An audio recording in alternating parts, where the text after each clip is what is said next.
Hello everyone, it's me, the man, the myth, the legend, the doodle boy from SpongeBob SquarePants. Anyway, here I am for a review of Godzilla vs. Kong.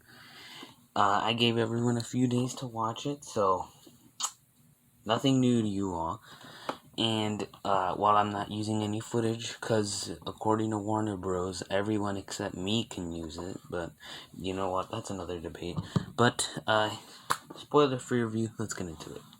So let's start out with the whole movie itself. So the story is Godzilla and Kong are on a collision course as the Hollow Earth is revealed, as new monsters are revealed, and as our humans try to save their planet from the Titans. Except, things happen and they help the Titans. Well, as we all know, Godzilla's kind of evil here. Well, not evil. He's neutral. He's always been neutral, so you can't say he's gone evil, since he's there to protect Earth and not the humans. So you can't say he's just there to help humans. He has been there for Earth and hasn't left it by its side.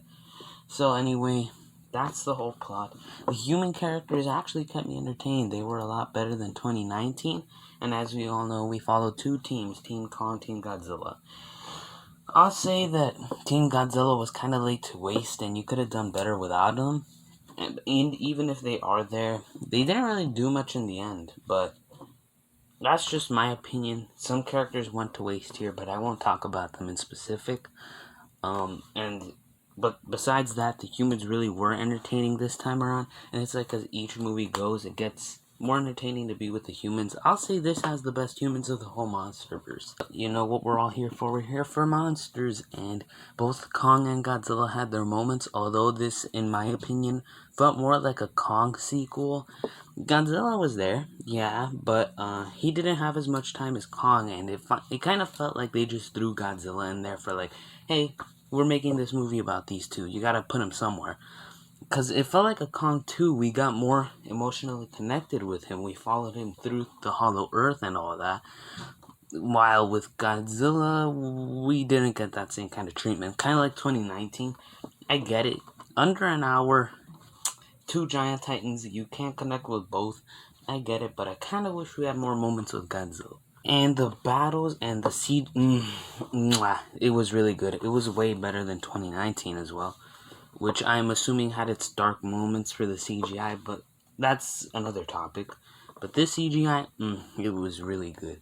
And the fights were phenomenal, and they were amazing, and I couldn't describe it. It's just really good, and it really does deserve to be seen on the biggest theaters possible. There's so much destruction and violence, and humans do end up dying. So that's pretty rough that some humans died. And lastly, but not least, the stories with Godzilla and Kong were amazing in this film, and definitely don't ruin the movie as much. But it was just really good, and I loved it when they were together on screen and when they left off screen, and everything about this film was great. But let's get into some things I want to talk about. Not negative, but kind of negative. Several human characters were laid to waste here, and one kaiju in specific was also laid to waste in this film. I get it, you have multiple characters, multiple monsters to treat under an hour, but I felt like some of them were laid to waste. If you want to watch my spoiler review, if you want to see which characters I'm talking about, but yeah, some characters were laid to waste. As I said before, Godzilla didn't have as many emotional moments or many scenes as Kong did, and this kind of felt like a Kong part 2, and they kind of threw Godzilla in there, but it was still enough time to fit Godzilla in there, and I think it came out good, but this looked more like a Kong 2. I mean, we all love Kong. Kong is just as good as Godzilla. So overall, this movie's really good, and it deserves your view. It's really amazing. I love it, and it definitely deserves the love it's getting. Some people are out there saying it's bad because a certain character won.